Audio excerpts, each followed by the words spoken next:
is Joel, these are my partners Kylie and Tanita, and we are the representatives of Strive. So, entrepreneurship. What is entrepreneurship? What do you think of when I say entrepreneurship? Could you give me one word? What do you think of? Success? Making money. Making money. Independence. Independence. So many different words, so many different terms that can be used to describe what is needed to become a successful entrepreneur. However, we as a company have identified what we believe to be the key terms. We refer to it as the ICE process. So, innovation. Everything starts with a simple idea, which is then put into practice, which is then implemented, which is the creation part. After having created, we are going to be working towards a vision, which is the innovation process. It is our aim as a company to guide you through that process. In terms of statistics, London has the highest number of startup businesses in the UK, and approximately only 20% are led by females, whilst 80% are led by males. So one of the main aims of entrepreneurship is value creation. Value creation involves using a number of strategies to increase the worth of goods, services, and even the business itself. So as you can see in the diagram, value creation is made up of entrepreneurship and management. Entrepreneurship involves opportunity seeking in the market, which is filling in the gaps. On the other hand, management involves advantage seeking. This is seeing what is already out there in the market, utilising those ideas, and changing up a bit to create something to be your own, and then getting revenue from it. The overlap is value creation. So as a company, Strive's work aims to address different areas of entrepreneurship, and this can be displayed in Morrison Sexton's model. So the model suggests that there are certain inputs and outputs of entrepreneurial success. So for example, in terms of inputs, there may be environmental opportunities, so the development of new technology, the entrepreneurial individuals themselves, their business concept, financial and non-financial resources, so for example, personal savings, bank loans, or human resources, and the organisational context, so whether you're a sole trader or in a partnership. So these elements combine to form the entrepreneurial process. And depending on your entrepreneurial intensity, so how much of a risk taker or how proactive you are, this will determine whether you have successful outcomes or failure. So looking at the factors affecting a startup business, individuals need to incorporate both external and internal factors. So external factors involve things out beyond the firm, which have an impact, which are often regarded as uncontrollable. On the other hand, internal factors are those which exist within the firm, which have an impact on success and operations. Some examples of external factors include suppliers and competitors. On the other hand, some internal factors include leadership style and financial resources. Zara and Zybert in 2006 have discovered that there is a relationship between entrepreneurial status, and the big 5 personality dimensions, while Green, Dent, and Tchaikovsky came up with several characteristics and skills which are needed to become a successful entrepreneur. However, according to our research and based on our experience, we can say that these characteristics and skills only mean something if they're being put into context. What does that mean? For example, what was Kierkegaard's vision and what was he so passionate about? In comparison to J.K. Rowling, what was her vision and what was she so passionate about?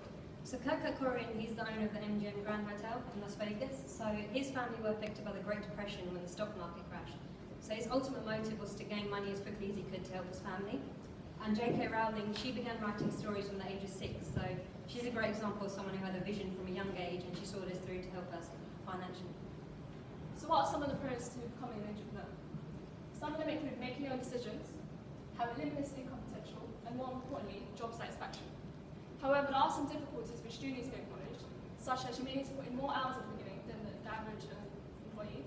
Also, there may be some strategic and financial risks. However, in the long run, it will be worth your while since you're trying to do what you love. So to conclude, what we intend to do as a company is not to do the work for you. We aim to provide advice and to guide you towards your goals. Because we believe that the best teachers are those that show you where to look, but don't tell you what to see. Thanks a lot for listening.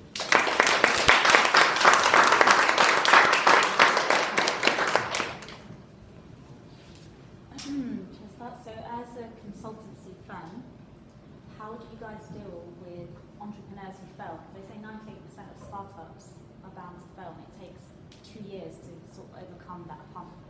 So how do you go about dealing with that? Well, I would say it depends. Like I already mentioned, we base entrepreneurship on 3 factors: innovation, creation, and elevation, right? Which are basically 3 steps. It always depends on which step it is that these failures happens, because if it happens on the innovation stage, the process is going to be different than when it happens on the creation or the innovation stage.